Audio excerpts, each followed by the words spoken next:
नमस्कार, आइए डालते हैं नजर इस वक्त की सभी खबरों पर एक एक मिनट में। नोएडा में किसानों ने चिल्ला बॉर्डर को जाम कर दिया है, जिसकी वजह से नोएडा दिल्ली बॉर्डर पर जाम लग गया है। उग्र किसानों ने चिल्ला बॉर्डर को एक तरफ से बंद कर दिया, जिससे गाड़ियों की लंबी लाइन लग गई। तस्वीरों में आप देख सकते हैं कैसे लंबे जाम से लोगों को परेशानी हुई। कहा जा रहा है कि राजस्थान में किसान नेता राकेश टिकैत पर हमले के विरोध में किसानों ने यह जाम लगाया। अलवर में राकेश टिकैत के काफिले पर आज पथराव हो गया, जिसमें उनकी गाड़ी के शीशे टूट गए।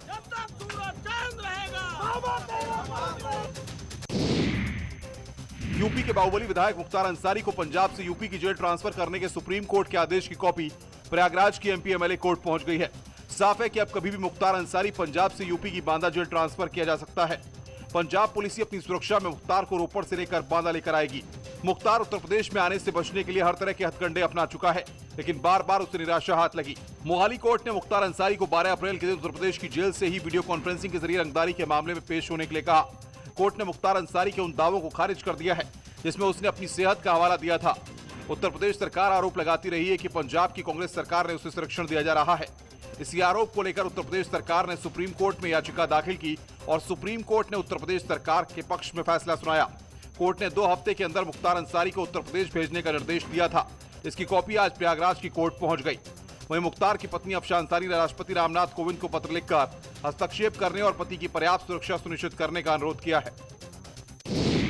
पंजाब की मोहाली कोर्ट में पेशी के दौरान बाहुबली मुख्तार अंसारी ने जिस एम्बुलेंस का इस्तेमाल किया था, उस मामले में बाराबंकी में मामला दर्ज हो गया है।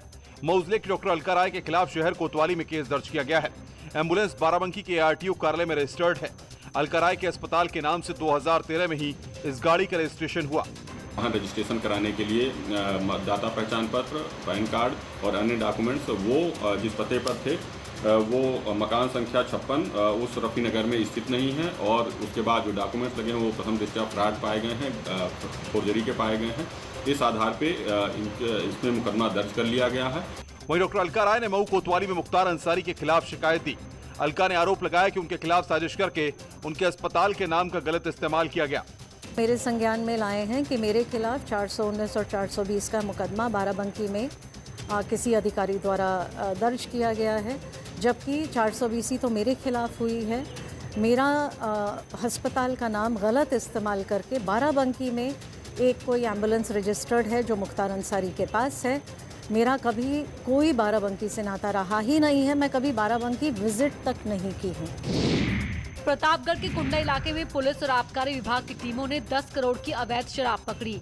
मोहद्दीनगर गांव में अवैध रूप से बनी 210 पेटी अवैध देसी और अंग्रेजी शराब के साथ 2 ड्रम केमिकल, शीशी, रैपर और शराब बनाने के उपकरण बरामद किए। शराब माफिया गुड्डू सिंह और उसका करीबी राहुल यादव गैंग चला रहे थे। दोनों फिलहाल अभी फरार हैं। घर में 298 पेटी देशी विदेशी और बड़े बड़े ब्रांडेड की दारू मिली। वहाँ भी खाली ड्रम मिला था, केन मिला था, और ये पूरा एक गैंग था जो वर्कआउट हुआ है, जिसमें काफ़ी बड़े लोग जिनका नाम आ रहा है। हम इन्वेस्टिगेट कर रहे हैं, अभी तो रिकवरी हो रही है, और हम जिसमें इस गैंग में जो भी लोग शामिल हैं, चाहे वो बड़े लोग हों चाहे जैसे भी लोग हों, कोई छोड़ा नहीं जाएगा, और सबके खिलाफ गैंगस्टर एक्ट की कार्रवाई और एनएसए की कार्रवाई। हाल ही में जहरीली शराब से 8 मौतों के बाद प्रतापगढ़ पुलिस ने शराब माफियाओं पर बड़ी कार्रवाई की है। पुलिस ने शराब के 8 तस्करों को गिरफ्तार किया, जिसमें 4 महिला भी शामिल हैं। गिरफ्तार तस्करों के खिलाफ गैंगस्टर और एनएसए के तहत कार्रवाई होगी। ग्रेटर नोएडा के बादलपुर थाना क्षेत्र में क्रेटा कार से हरियाणा मार्ग का अवैध शराब बरामद की गई। शराब तस्कर मौके से फरार हो गए। पुलिस आशंका जाहिर कर रही है कि पंचायत चुनावों में वोटरों को पिलाने के लिए शराब की तस्करी की जा रही थी। फिलहाल पुलिस जांच कर रही है। पुलिस कार के नंबर प्लेट के आधार पर फरार तस्करों की तलाश कर रही है। पंचायत चुनाव में अवैध शराब के इस्तेमाल की आशंका को देखते हुए कासगंज में पुलिस ने अलग अलग इलाकों से 2 शराब तस्कर गिरफ्तार किए। सोरो और ढोलना कोतवाली पुलिस ने दोनों तस्करों के कब्जे से 140 लीटर कच्ची शराब बरामद की है। मौके पर पुलिस ने सैकड़ों लीटर लहन नष्ट की। पुलिस ने मौके से शराब बनाने के उपकरण भी बरामद किए। गाजीपुर में अवैध शराब का धंधा करने वालों के खिलाफ बड़ी कार्रवाई की गई। पुलिस ने 2 शराब माफियाओं की 1 करोड़ की संपत्ति कुर्क की। पुलिस ने सदर कोतवाली क्षेत्र के जैतपुरा गांव में शराब माफियाओं की संपत्ति कुर्क की। पुलिस और प्रशासनिक अफसरों की मौजूदगी में शराब माफिया जयप्रकाश यादव और श्रवण यादव के खिलाफ कार्रवाई की गई। पुलिस के मुताबिक दोनों शराब माफिया ईंट भट्टे की आड़ में अवैध शराब के कारोबार में शामिल थे। आगरा के एतमादपुर इलाके में नवविवाहिता के साथ हुए गैंगरेप केस में पुलिस ने दूसरे आरोपी को आज गिरफ्तार कर लिया। फिलहाल तीसरा आरोपी पुलिस की पकड़ से दूर है। एसएसपी ने जल्द गिरफ्तारी का दावा किया। एतमादपुर इलाके में एक नवविवाहिता अपने पति के साथ बाइक पर सवार होकर जा रही थी, तभी रास्ते में 3 युवकों ने महिला और उसके पति की बाइक को रुकवाया और महिला के साथ रेप किया। घटना का पूरा कन्फर्स किया, कबूला है। घटना उनका कैसे अंजाम दिया है और कैसे कैसे उन लोगों ने उसके बारे में कन्फर्स किया। उसके आधार पर उनका गिरफ्तार करके आज से पैसा भी रिकवर किया, लूटपाट किया तो उसका पैसा भी रिकवरी हुआ है। और बाकी और एक मुलजिम चेस है, उसके गिरफ्तारी करने के लिए हम टीम गठित करके लगातार पुलिस जारी रखी है। उनके भी जल्दी से जल्दी गिरफ्तार करके उनके खिलाफ भी सख्ती से सख्ती कार्रवाई करें। रक्षा मंत्री राजनाथ सिंह, सीएम योगी और केंद्रीय सड़क परिवहन मंत्री नितिन गडकरी ने आज लखनऊ को 2 फ्लाईओवर की सौगात दी। शहर में 280 करोड़ की लागत के 2 फ्लाईओवर परियोजना का लोकार्पण और शिलान्यास किया गया। विकासनगर के मिनी स्टेडियम से टेढ़ी पुलिया पर बने फ्लाईओवर का उद्घाटन करते हुए स्थानीय सांसद राजनाथ सिंह ने कहा कि इस फ्लाईओवर से लाखों लोगों को जाम से निजात मिलेगी। इस चौराहे की ट्रैफिक सर्वे में औसत दैनिक ट्रैफिक वाहनों की संख्या 42,000 तक पाई गई थी, जो दिनों दिन बढ़ती जा रही है, जिसके फलस्वरूप हर समय भारी जाम की स्थिति बनी रहने से अत्यंत वाहनों की गति धीमी हो जाती थी और जिसके परिणाम स्वरूप स्वाभाविक रूप से लोगों के समय की बर्बादी होती थी और प्रदूषण भी बढ़ता। इस मौके पर सीएम योगी ने कहा कि इस फ्लाईओवर के शुरू होने से शहर में जाम के जंजाल से मुक्ति मिलेगी। लखनऊ की यातायात की बहुत बड़ी समस्या का समाधान करेगा। लोगों के आवागमन को तो सरल और सहज बनाएगा ही। एक नए फ्लाईओवर का शिलान्यास भी हो रहा है। इसके बनने से आम जनजीवन के दिन प्रतिदिन घटित होने वाली उन घटनाओं से, समस्याओं से उन्हें मुक्ति प्राप्त होगी। केंद्रीय सड़क परिवहन मंत्री नितिन गडकरी को फास्ट डिलीवरी और अपने कमिटमेंट के लिए जाना जाता है। आज लखनऊ में फ्लाईओवर के उद्घाटन के मौके पर गडकरी ने कहा कि 2022 तक लखनऊ से कानपुर 2 घंटे नहीं, महज 30 मिनट में पहुंचा जा सकेगा। हमने जो विशेष रूप से पिछड़े हुए राज्य में विकास करने के लिए जो प्राथमिकता दी थी, उसके फल अब दिखने लगे हैं। जो राज्यों का उल्लेख बीमारू राज्य करके किया जाता था, वो राज्य आज प्रगति और विकास के ऊपर तेजी से दौड़ रहे हैं। इस बात के देशवासियों को बहुत खुशी है कि उनके नेतृत्व में उत्तर प्रदेश चौफेर विकास कर रहा है और तेजी से आगे दौड़ रहा है। सीएम योगी ने कहा कि गडकरी जो कहते हैं वो करते हैं। 1 साल के बाद लखनऊ से कानपुर के बीच यात्रा करने में 30 मिनट का समय लगेगा। लगभग 2 घंटे का समय कानपुर और लखनऊ के बीच में जाने का लगता है। ठीक कहा है। गडकरी ने सीएम योगी की तारीफ करते हुए कहा कि योगी ने उत्तर प्रदेश से बीमारू राज्य का टैग हटाया और यूपी में विकास की गंगा बहाई है।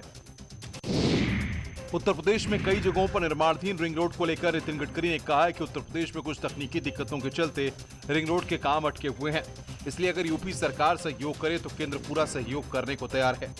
आप ये रिंग रोड के लिए पूरी लैंड हम एक्वायर करेंगे। केवल ये रोड बनाने के लिए जो स्टील और सीमेंट लगेगा, उसके जो सरकार, राज्य सरकार का जीएसटी लगेगा, उसमें आप एग्जाम कर दो क्योंकि ये नेशनल लॉस है। और तो एग्रीगेट हम यूज करेंगे, उसकी रॉयल्टी माफ कर दो। अगर रोड बनाएंगे तो ही मिलने वाला है। सीएम योगी ने गडकरी को भरोसा दिया है कि केंद्र की सभी योजनाओं में वो सहयोग करेंगे और बनने वाली रिंग रोड के लिए रॉयल्टी फ्री मिट्टी और बाकी सामान मुहैया कराएंगे। भारत सरकार जिस भी कार्य के लिए राज्य सरकार के पास विकास से जुड़ी हुई कोई भी परियोजना जो प्रदेश के नागरिकों के हित में होगा, उन सभी परियोजनाओं में राज्य सरकार पूरी सकारात्मक भूमिका के साथ हर संभव सहयोग करेगी। टीएमसी सांसद महुआ मोइत्रा के उस ट्वीट के बाद राजनीति शुरू हो गई जिसमें उन्होंने ममता बनर्जी के वाराणसी से चुनाव लड़ने के जिक्र किया था। महुआ के ट्वीट पर बीजेपी नेताओं ने चुटकी लेते हुए कहा कि ममता बनर्जी वाराणसी ही नहीं, उत्तर प्रदेश की किसी सीट से चुनाव लड़ें, नंदीग्राम से ज्यादा वोट से उनकी हार होगी। सज्जन थे हमारे दिल्ली के नेता, उनको भी थोड़ा दिमाग उनका भी वो परेशान हुआ था, तो वो भी बोले कि मैं जा रहा हूँ वाराणसी लड़ूंगा। अब इस तरह की गिदड़ भक्तियाँ जो हैं वो बहुत एक्सपोज हो चुकी हैं, एक्सपायर हो चुकी हैं। कोई नया सोचें। मुझे लगता है कि कल चुनाव में पराजय की बौखलाहट में अभी उनके बयान इस तरह के आते रहेंगे और अगर उत्तर प्रदेश से कहीं से भी चुनाव लड़ना चाहती हैं, देश के माननीय प्रधानमंत्री जी का संसदीय क्षेत्र है, बाबा विश्वनाथ जी की नगरी है, और यहाँ नहीं, वो उत्तर प्रदेश के किसी भी सीट से लड़ेंगी तो शायद जितनी बड़ी पराजय उनकी नंदीग्राम से होने वाली है उससे बहुत बड़ी पराजय उत्तर प्रदेश। गुरुवार को चुनावी रैली के दौरान पीएम मोदी ने कहा था कि अफवाह है कि ममता बनर्जी किसी दूसरी सीट से अपना नामांकन भरेंगी। टीएमसी ने इस अफवाह को सिरे से नकार दिया और प्रधानमंत्री को चुनौती दी कि ममता अगला चुनाव वाराणसी से लड़ेंगी। यूपी पंचायत चुनाव में बीजेपी ने ताल ठोक दी है। बीजेपी ने 13 जिलों में जिला पंचायत सदस्यों प्रत्याशियों के नामों का ऐलान कर दिया है। फिलहाल अभी 5 जिलों के नाम की घोषणा बाकी है। बीजेपी जल्द ही बाकी सीटें भी जारी करेगी क्योंकि 3 और 4 अप्रैल को पहले फेज के नामांकन होना है। बता दें कि 15 अप्रैल को पहले चरण में यूपी के 18 जिलों में वोटिंग होनी है। प्रदेश में जिला पंचायत सदस्यों के करीब 1600 पद हैं। ज्यादातर हर ब्लॉक में 2-2 सीटें हैं। विपक्षी दल समाजवादी पार्टी और बहुजन समाज पार्टी और कांग्रेस समर्थित उम्मीदवार चुनाव लड़ रहे हैं। इनकी तरफ से उम्मीदवारों की लिस्ट नहीं जारी की गई है। अगले साल विधानसभा चुनाव है, ऐसे में पंचायत चुनाव हर दल के लिए बेहद अहम माने जा रहे हैं क्योंकि जो दल पंचायत चुनाव में बाजी मारेगा उसे विधानसभा चुनाव में बढ़त मिलने की बात कही जा रही है। पंचायत चुनाव में आरक्षण को लेकर दाखिल याचिका इलाहाबाद हाईकोर्ट ने खारिज कर दी। चुनाव प्रक्रिया शुरू होने के कारण हाईकोर्ट ने हस्तक्षेप से इनकार किया। याचिका में कहा गया था कि उत्तर प्रदेश के गोरखपुर जिले में कोई भी अनुसूचित जनजाति का व्यक्ति नहीं है। इसके बाद भी यूपी सरकार ने आरक्षण सूची में चावरिया बुजुर्ग, चावरिया खुर्द व महावर कोल ग्राम सभा सीट को आरक्षित घोषित कर दिया। कोर्ट के सामने राज्य सरकार की तरफ से आपत्ति की गई कि पंचायत चुनाव की अधिसूचना राज्य चुनाव आयोग ने जारी कर दी है। चुनाव प्रक्रिया शुरू होने के बाद कोर्ट को चुनाव में दखल देने का अधिकार नहीं है, इसलिए याचिका खारिज की जाए। इसे स्वीकार करते हुए कोर्ट ने याचिका खारिज कर दी है। आरक्षण को लेकर दाखिल याचिका पर ये आदेश न्यायमूर्ति MC त्रिपाठी और न्यायमूर्ति सौरभ श्याम शमशेरी की खंडपीठ ने गोरखपुर जिले के परमात्मा नायक और 2 अन्य की याचिका पर दिया। योगी सरकार ने प्रदेश के बिजली उपभोक्ताओं को एक बार फिर एक बड़ी राहत दी है। प्रदेश सरकार ने OTS योजना यानी एकमुश्त समाधान योजना को 15 अप्रैल तक बढ़ा दिया है। योजना के तहत घरेलू और ट्यूबवेल पर बिजली उपभोक्ताओं का 100% ब्याज माफ किया जा रहा है। पहले एकमुश्त समाधान योजना 31 मार्च को समाप्त हो रही थी, अब इसे 15 दिन के लिए बढ़ा दिया गया है। 15 अप्रैल तक एकमुश्त समाधान योजना ब्याज माफी योजना को बढ़ाया गया है। आपके लिए बढ़ाया गया है। इस योजना का पूरा आप लाभ लें। इस योजना में अब तक का जितना भी आपका ब्याज है उसको माफ किया गया है। केवल मूल ही आपको जमा करना है।